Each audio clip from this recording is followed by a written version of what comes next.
Hi, my name is Jessica Raburn. People call me Jessie. I'm the Honors Academic Advisor, and I'm here today with a panel of students and faculty, as well as myself, to answer your questions. Our first question is, are there specific honors classes that an incoming freshman should be taking? So from the point of view of an academic advisor, the answer is yes. In the very first semester, my preference is for you to be taking an honors general education seminar class or an honors first year seminar. The next choice would be a departmental honors class or an honors option agreement when appropriate for an incoming student. So let's throw that out to the students and how they felt in their very first semester and their very first year. What kind of honors classes did you take? And did you find that beneficial to your beginning honors experience?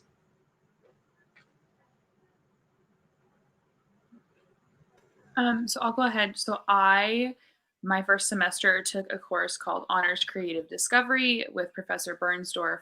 And I think it was a really great experience. It allowed me to connect with a lot of honors students that weren't necessarily in my major. So they're not people that I would see in some of my other classes, but it helped me make some really great connections. And it helped me really find my footing as far as college life within that first semester. And my freshman year, I took general psychology honors with Dr. Samantha Gregas. And it was through being involved in her class at freshman year that I had the chance to get started working as a research assistant in a psychology lab right away. So being a part of the general psychology honors really gave me a footing in getting my foot in the door in terms of research opportunities. So we also have Martin Ratcliffe, who teaches a couple of astronomy classes with us, and he teaches in the first semester and typically has a lot of incoming freshmen in that class in his first semester as well in the second semester. So Martin, do you have an opinion on or any feedback on what they can expect from an honors general education seminar in the first semester?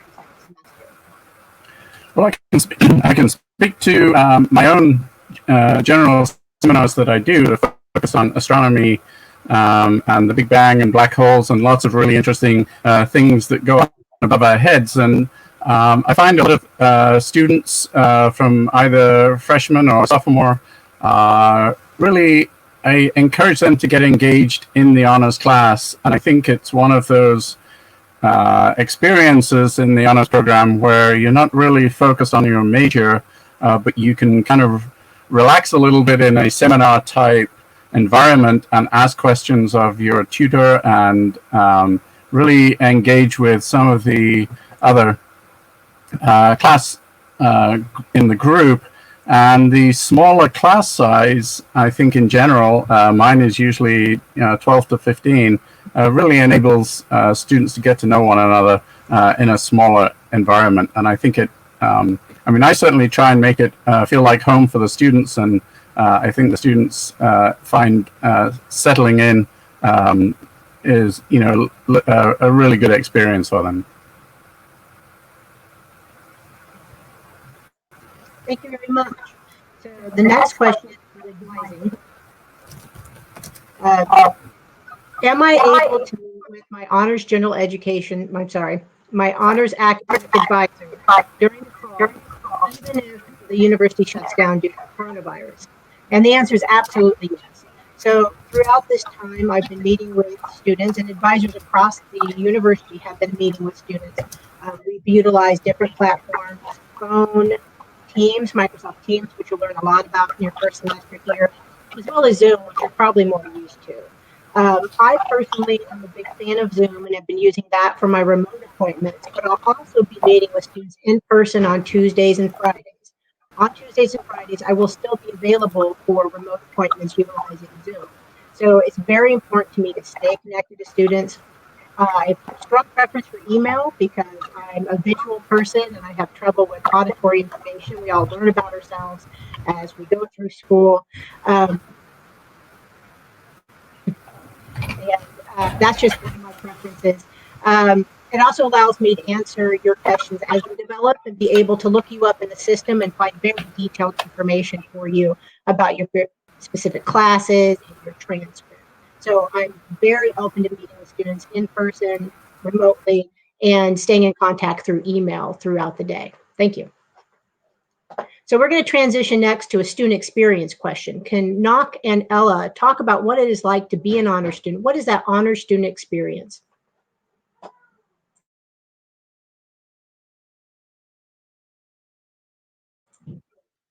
So I'll go ahead and start. So I had a very all-encompassing honors experience as a freshman student because I lived on A2, which is the Honors LLC in Shocker Hall. So I was really, really involved with honors right away. And I think one of the most interesting things about the Honors College is that it really gives you an opportunity to meet people of backgrounds that you wouldn't necessarily see normally. So in Shocker Hall, I lived with an art major, I lived with a pre-med major. They are some of my closest friends now, but those aren't people that I would have met in my day-to-day because they're just not of classes that I would have taken. So it's a great experience because you're not just learning the things that you're learning in class. Your friends are taking completely different classes than you. So you're not just learning what you're learning, you're hearing about the things that you're learning. And so your experience is a much more rounded experience because the things that you're doing are very all-encompassing. And it's not a competitive environment, but it's definitely an environment that pushes you to be your best, which can be frustrating sometimes, but in the end, it's an incredibly valuable experience. Yeah, I think back to the saying, it's not necessarily more difficult work, it's more meaningful work. And I think, just my experience with the honors college, taking the classes, but especially, as I'm pursuing this honors baccalaureate degree and really looking at different fields, for example, psychology, public health, and economics, it really gives you a more interdisciplinary, multidisciplinary approach to education and to knowledge itself. And I think, this is an opportunity I definitely don't take for granted because, it's really through the honors college that I've been able to have a lot of meaningful experiences in terms of research. And this fall, I'll be starting my own undergraduate research project. So I think if you're looking at graduate school, or just preparing yourself for more meaningful work, I think the honors college is the perfect start. Thank you. And Nock, that's a great transition to our next question. How does an honor student get involved in research and what sort of resources are available to them? And we'll go ahead and throw that one out to Moriah Beck. Thanks, Jessie. Well, and I also thought that this pertained to courses that you can take in your freshman year. Years ago, I started what's called the First Year Research Experience, or FIRE program. And that's a great way for freshmen in their second semester of their course to get involved in research and not have to know a lot about research or even know exactly which lab or how things work, and finding a mentor and a lab to work. So FIRE is specifically for students in STEM, but we define that pretty broadly. So we have had psychology students, health profession students, all the engineering, math, biology, chemistry kind of students for the past 2 years. So you would be applying for that in October. And then we kind of act as a matchmaker where we can bring together faculty that are all trying to participate in the FIRE program, and we try to match their interests with each other. And then in your you would start that research project under the guidance and mentorship of that professor, as well as other graduate students and undergraduates in that lab. And you would also be enrolled in a course, Introduction to Research, that I teach in the spring, and it's just a 1 credit hour course. So you are also getting research credit or course credit for the research part of that as well. If you don't get into the FIRE program or discipline doesn't into STEM disciplines, we also have other opportunities for you to find mentors on your own and the undergraduate research and creative activity to research projects. Nathan, I'd like to also get your take on that subject. Yeah, so one of the first thing I thought of in relation to the opportunities to get involved in research are that you are the primary resource in regard to that, and what the students have both talked about. The university itself, right, is hopefully set up as a universe or microcosmos of diversity. And one of the special things about the Honors College is that it is interdisciplinary, so multiple colleges are members of it. I represent the library, which is similar, so there's a kind of beautiful symmetry between there. And really the import of your curiosity and inquiry and doing, like what Ella said, interacting with your peers and faculty, the willingness to explore the community, the opportunities are amazing. So I'm part of the faculty librarians, and if you have a major, your college or department has a faculty librarian designated to it. And a benefit of, obviously, the library has gobs of resources. You can create multimedia, over 3 million now items for research. But the idea to me is to be willing to reach out and interact across the community. One of the beautiful things we see as faculty librarians, since we're tied to each college and department, and the flexibility of, like Moriah was speaking of the honor, and Martin actually, of the honors courses, or even if you get an honors designation for a course you're taking where you can do some extra project. If you work with your librarians and your faculty and peers, we almost always know somewhere else the research interest you're in is going on campus. So we can, one of our other names is liaison librarian. We can find, right, the faculty or instruction or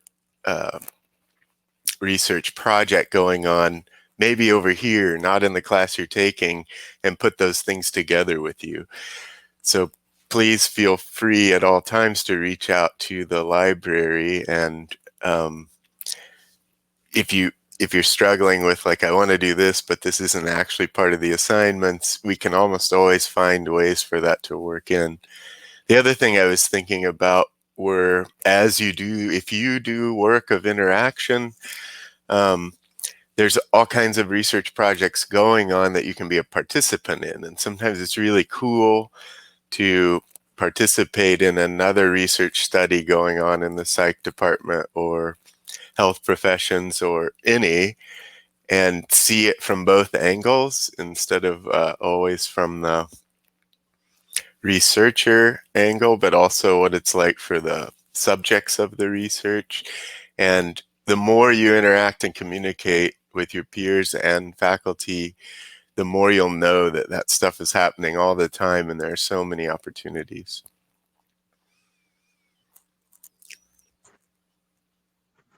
All right, thank you very much. I'd like to go ahead and switch back to the students, and we'll let Ella answer first and then go to Knock. That seems to be our pattern. Let's talk about fun. So what type of purely fun activities have you had as an honor student? So I have had a lot of really interesting experiences as part of an honor student. One in particular that I will comment on just because it is a really fun one is because I was a part of the Honors College and because I lived in the Honors LLC, I had the opportunity to take an honors trip to Rome in January, which snuck right in before that international travel kind of cut off. But that was a really awesome trip that I went on with some of it ended up being my really close friends. We got this incredible cultural experience. It wasn't necessarily tied to a certain class, so we did a lot. We went to some cultural sites, we went to some language sites, we tried food, we tried culture, we traveled, all these incredible things. And that was because of the Honors College. And also, if you are going rather through the study abroad office to study, I could have applied for something called the Cohen Enhancement Scholarship, which offers a scholarship for students that are doing travel abroad or non-paid internships. So I think those are some really fun things. And then just the lighter things. I know the Honors College isn't going to be 24 hours like it was when I was a freshman, but at some point it will go back probably to that. And so I had a lot of movie nights down there and being involved with WHEAT. So they do a lot of fun games and activities. They're the ones that created the house, like your honors house, the quiz that you did. Those are also some really fun games and some lighter activities. Oh, So Ella, sorry. go ahead. Sorry, I saw a comment in our chat about how much the chat costs, and I thought it was perhaps a student asking me, but the trip was in part subsidized. Oh, it is a student. Sorry. It was subsidized through the housing. So I think my trip came out to maybe just under $1,200. So it sounds like a lot, but that is not bad at all for the quality of experience that we got.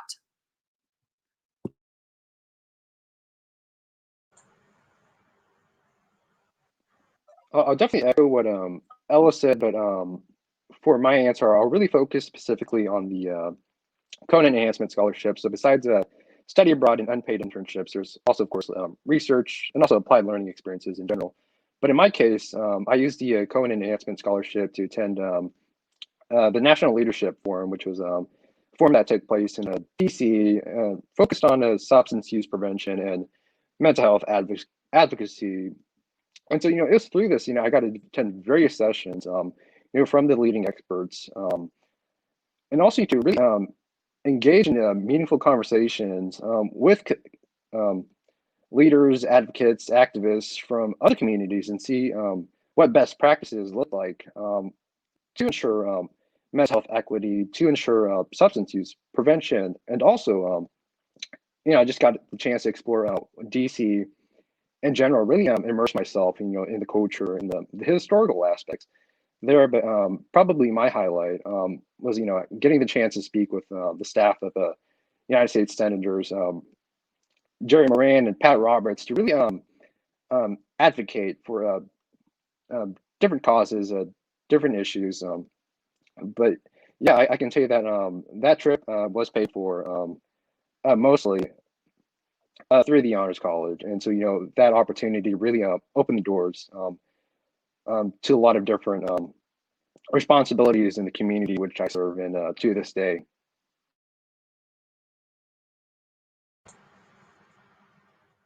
Thank you, Knock. So next question that we received prior to the event was, what sort of study abroad opportunities are available through the Honors College? And so that really is, the answer to that is the real question is, what study abroad opportunities are available through the university? So the Cohen Enhancement Scholarship that both of the students have already talked about is an enhancement scholarship. So it's not a tuition scholarship. It allows you to go above and beyond having an applied experience, whether that's study abroad or an internship.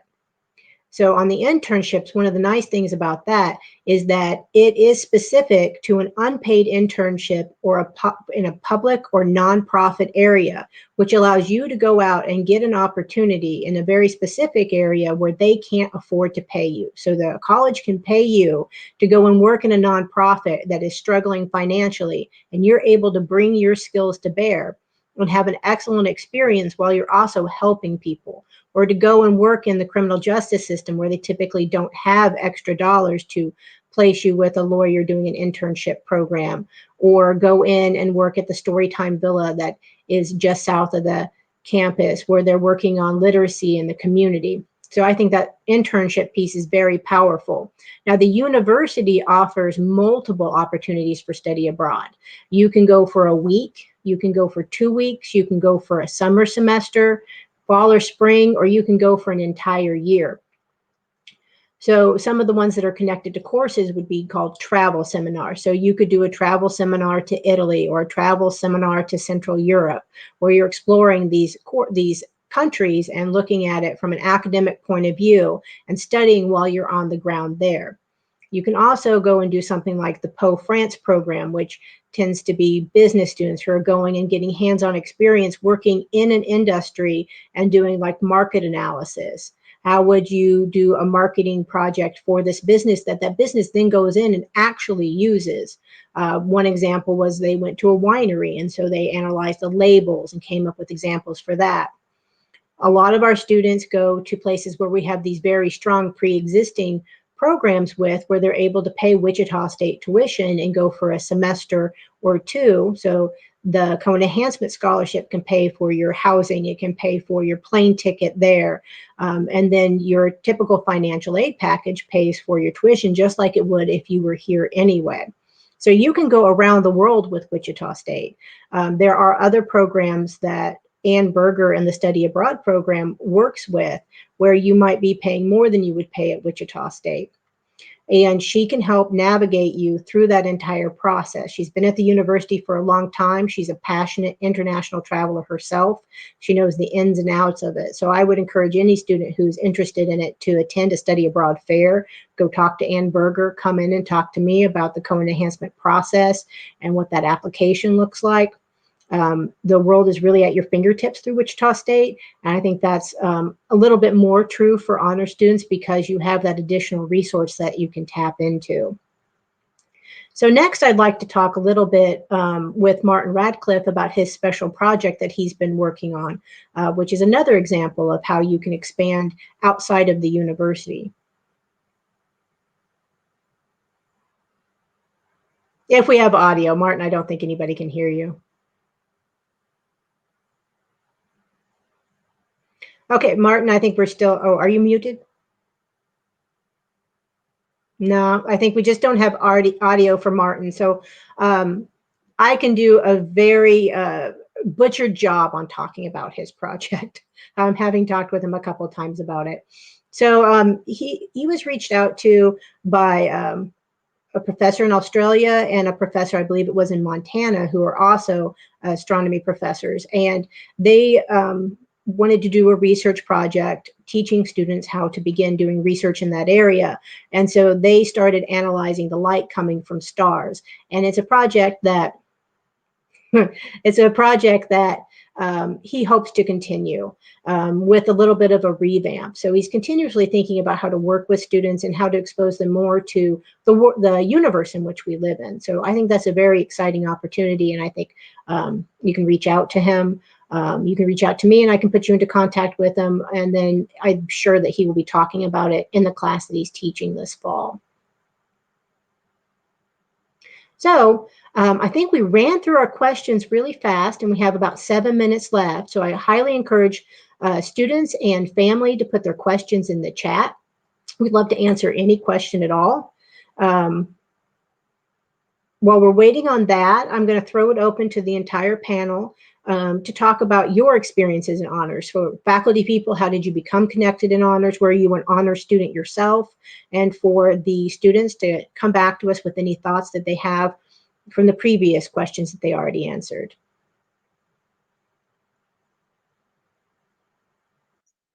Well, I can start us off. I haven't talked in a little while. I was actually an honors student when I was an undergraduate, and I really had a tremendous experience. That's probably why I wanted to become a professor. I never wanted to leave the university atmosphere. And so when I got to Wichita State about 10 years ago, I decided to get involved with the honors program as it was then. And so I actually got to be involved in laying the groundwork for the honors college. And thinking through kind of the parts of the honors college that we wanted and what was important. And this honors college is much larger than the honors program I was in, but it's very exciting to see all the students we can draw into the honors college. I do want to mention a couple of things that are in the works that aren't available yet. We'll get these going by next year. I'm working on an honors science track and honors science minor. And so these are things that you could add on easily if you're in any of the STEM fields.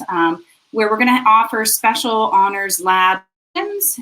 We already have on the books for chemistry. So for Chem 211 and Chem 212, you are registered in the normal lecture part of the course, but we have a specific honors section of the lab that's much more inquiry driven and more like research to give you that experience right away. We're also partnering then with physics and geology and hopefully biology where we'll offer those similar kind of options for the lab sections in each of those disciplines as well. And then the only other requirement would be that you do some sort of research project as kind of a capstone project or an honors senior thesis where you're involved in an independent research project. So look to be online, and I'm excited to get those programs rolled out and look forward to meeting you guys. So we do have a couple of questions in the chat. The first question is, when should a student do study abroad? Sophomore year, junior, or senior? So I would recommend looking at doing that study abroad experience in your sophomore or your junior year. Ella's experience in doing it at the end of her freshman year is unusual because typically a student wants to be here at least a year before they're going to do that. So she kind of slid it right in there. The reason why is because you really want to get your feet on the ground as a freshman, get that first year done. And then it's definitely not too early to be talking to people and planning it in your first year. And you typically in the senior year, you're caught up in getting those requirements done and making sure that everything is wrapped up for graduation. And then the next question is the honors college the only college in which you can build your own major?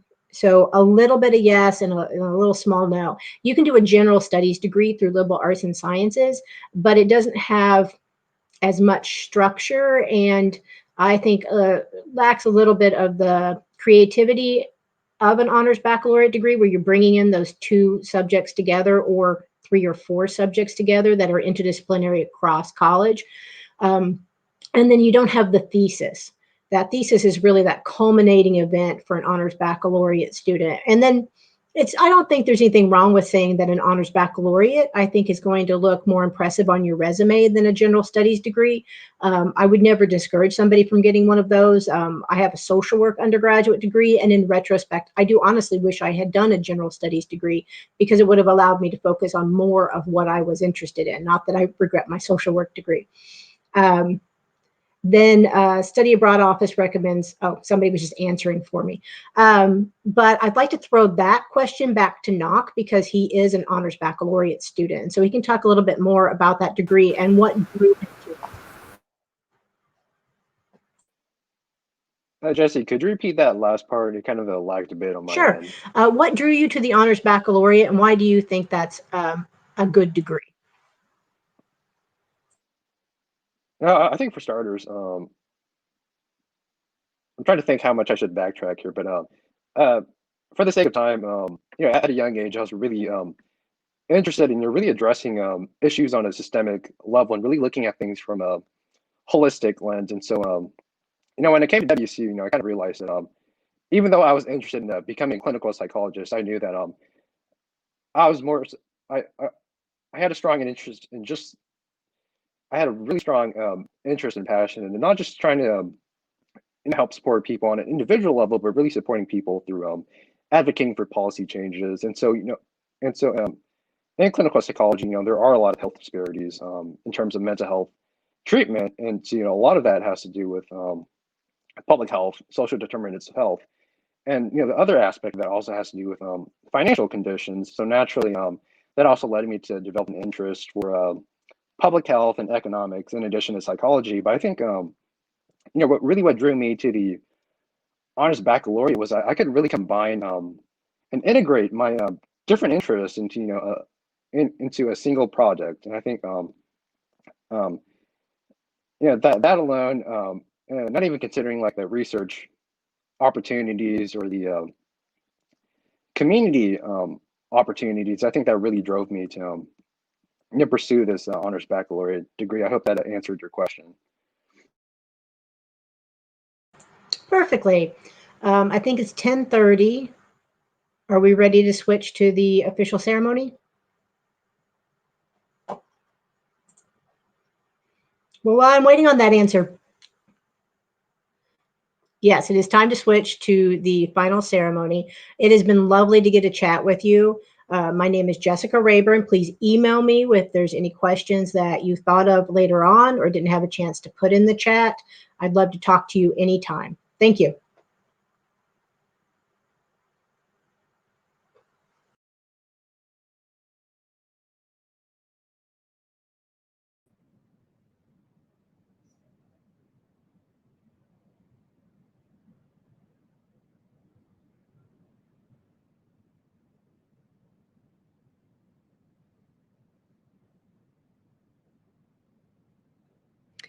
Thank you, Jesse. Students and distinguished guests, welcome to the start of the new academic year. You are here today to reconstitute the Dorothy and Bill Cohen Honors College for academic year 2020-2021. I'm Kimberly Engber, and I am proud to serve as the Dean of the Cohen Honors College. It's a great privilege to welcome new students and families to campus and to our Cohen Honors community. I know we have some faculty and staff who are joining us here today, so thanks to all of you for taking part of your Saturday to constitute this community. Last year, many of you will remember, we opened a new space for honors in Shocker Hall. This was the concrete manifestation of an aspiration to increase access to honors and to advance a college and university culture that values diversity and builds intellectual and professional community. This year, we are welcoming you in the virtual environment that has become a kind of new home. We are welcoming you after months of reckoning with a health crisis, demonstrations for justice and equality, calls to live up to the values of an inclusive democracy. We unite in honors under the core value to do this kind of more meaningful work. We still ask, how will you open doors for yourself and for others this year?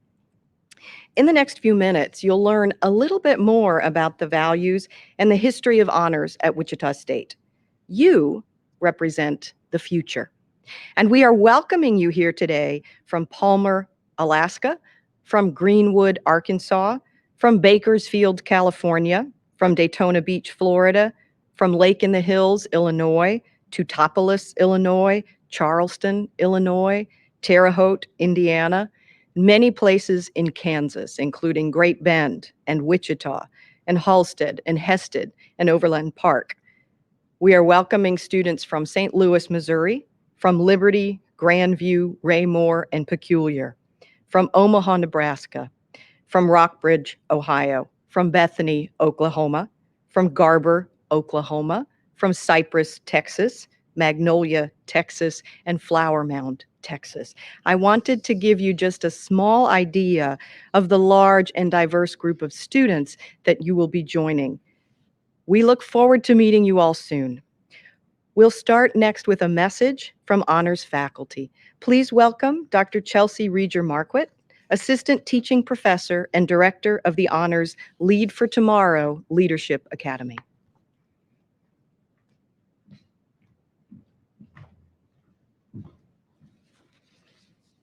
Thank you, Dean Ingber. Students are invited this year to read our honors reading as a thought piece and a means of starting a conversation. You'll find that this is a common practice in your courses and within this intellectual community. Spending time with a reading or an artifact and engaging in deliberate dialogue about its meaning, not with the goal of memorization or clearly defined answers, but with the goal of understanding complexity, broadening your perspectives, and creating meaningful academic activity. By thinking about what we have read or experienced, why it matters, and what we might do as a result of this exposure, we can dig deeper, both personally and through collective conversations. This reading connects directly with our Lead for Tomorrow Honors Leadership Academy. This year's theme explores the intricacies of storytelling, and more information will be coming your way soon via email and social media about this exciting opportunity. One of my favorite habits proposed in this year's reading invites us to cultivate curiosity as a form of developing empathy with the goal of social transformation. A commitment to curiosity is part of the original charter of our college, and you'll hear more about this charter later on in our program today. Author Roman Ihrig writes, "Curiosity expands our empathy when we talk to people outside of our social circle, encountering life and worldviews very different from our own. Today, as you enter into this thriving community, your social circles are expanding, and we invite you to connect with your peers, faculty, and the entire honors staff and team. Ihrig provided the challenge to have one conversation with a stranger every week. What a great place to start. I wish you all the very best as you enter this community, and I say welcome to you." At this time, I'd like to welcome Emma Ehrenholtz, President of WHEAT, with a message from honors students.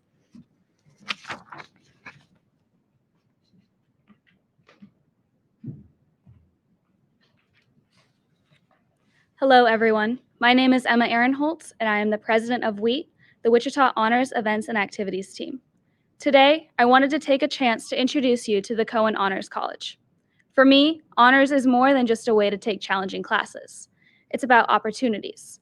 An opportunity for more meaningful work, an opportunity to make a difference in your field, your community, and for those around you. The first-year research program with Dr. Beck was an amazing experience of mine.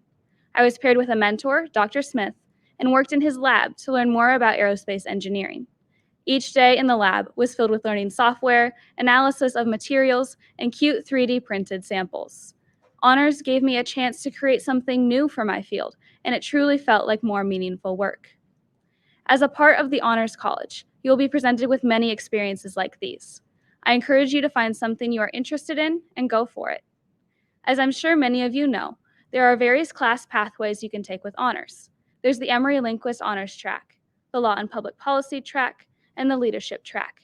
There is something for everyone, and if those don't quite fit, you can design your own. There are many ways to get involved with the Honors College. The Honors Student Council works to represent students and enhance their experiences.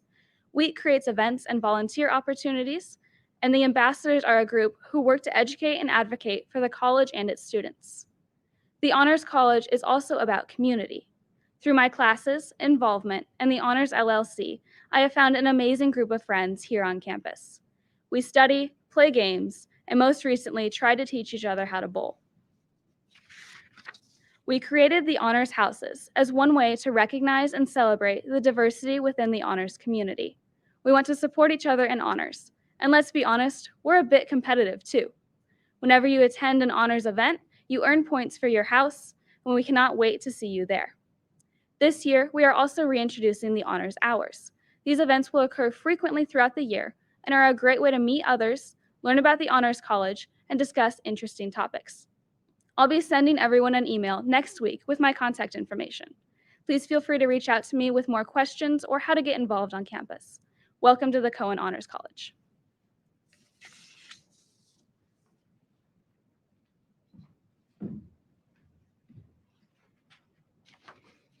Thank you, Emma.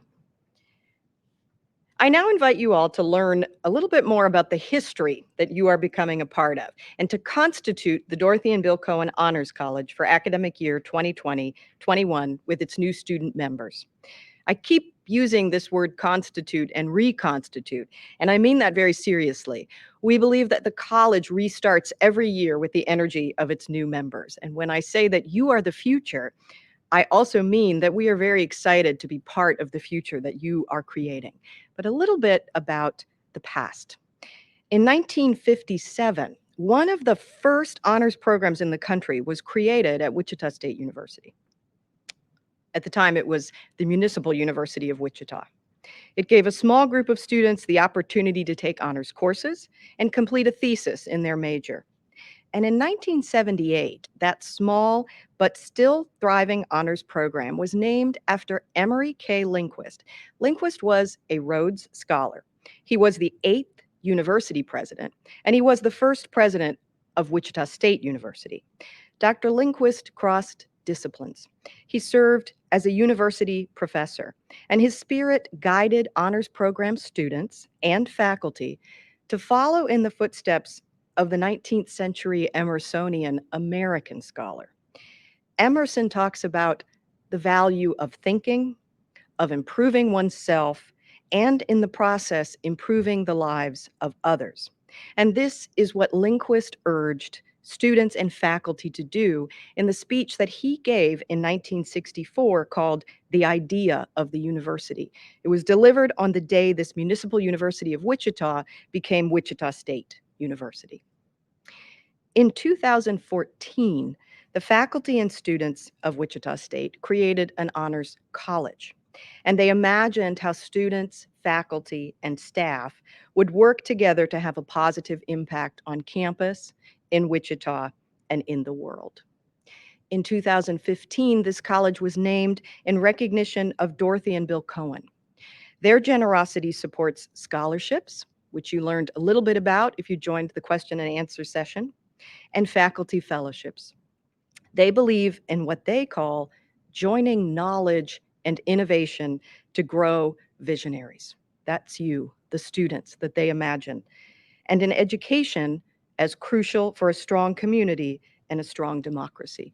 So each year we ask that in your first year, you pledge to uphold our 4 honors pillars: to be intellectual, professional, innovative, and transformative. These attitudes and actions that lead to more meaningful work.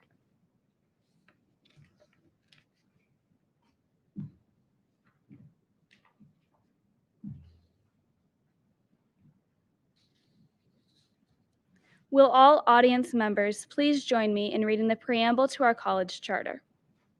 We, the students and faculty, who value the life of the mind, the execution of good work for its own sake, and the common threads uniting every discipline, who share a passion for rigor over ease, for creativity over uniformity, for debate over compliance, for inquiry over recitation, for knowledge over ignorance, for wisdom over conceit, and who aspire to enlivened minds, to connected understanding, to professional collegiality, to innovative collaboration, to inspired action, to distinguished service, to enriched lives, and to self-determination, do hereby establish an honors college at Wichita State University.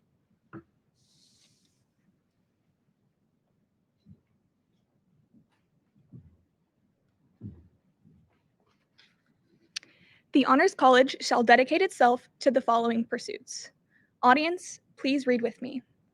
Number 1, developing a sense of community and common identity among its members. Number 2, cultivating an intellectual ethic among its members, including a contribution to the knowledge in one's chosen discipline, a value of interest in the knowledge in other disciplines, a mastery of cognitive, transferable, and practical skills, and a commitment to curiosity and lifelong learning.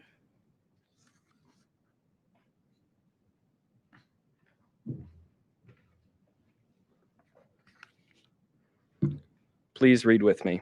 Number 3, cultivating a professional ethic among its members, including a passionate pursuit of long-term goals, a high degree of personal integrity and ethical conduct, a value of respectful and productive working relationships, a sense of common purpose and meaning.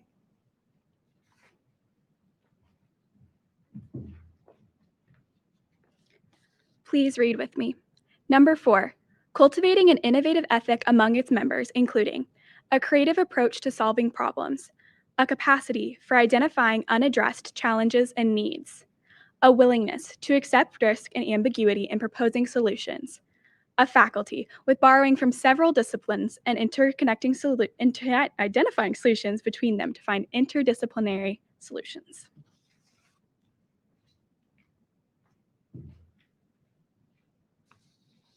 Please read with me. Number 5, cultivating a transformational ethic among its members, including an urge to make a positive impact on the community and in the world, an open-minded embrace of diversity in backgrounds, values, and perspectives, a marriage of deliberation and decision in taking action, and understanding of the importance of inspiring others.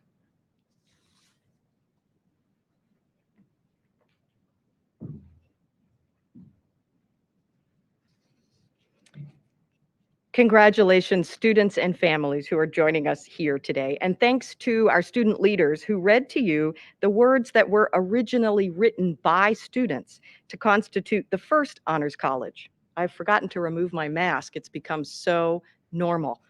So there you go. I'm modeling the behavior that we want you to adopt this year. And you can tell that we've all been actually walking in circles around the studio with our masks on and then taking them off when we come up here. So that officially concludes the formal part of the ceremony. I do want to thank you for being here again. And I want to tell you a few things that we do through the course of the first part of the semester here. We ask each class to write their names in the induction class book. This book is available for you to sign this year in the Honors College. So when we do this ceremony live, each student will sign the book while we're here in the ceremony together. And we ask you to write your name anywhere that you want on that book. You may write over what someone else has written. You may write in the blank spaces. This book, again, will be available in the Honors College for you to sign, and it will be added to the college library at the end of the semester. Also, our student organization, who was represented today by Emma, is selling a college t-shirt. They design and they sell this shirt through their page on the website, wichita.edu/wheat. And they use these earnings to support their events and community service in the year ahead. Again, this is the conclusion of our program.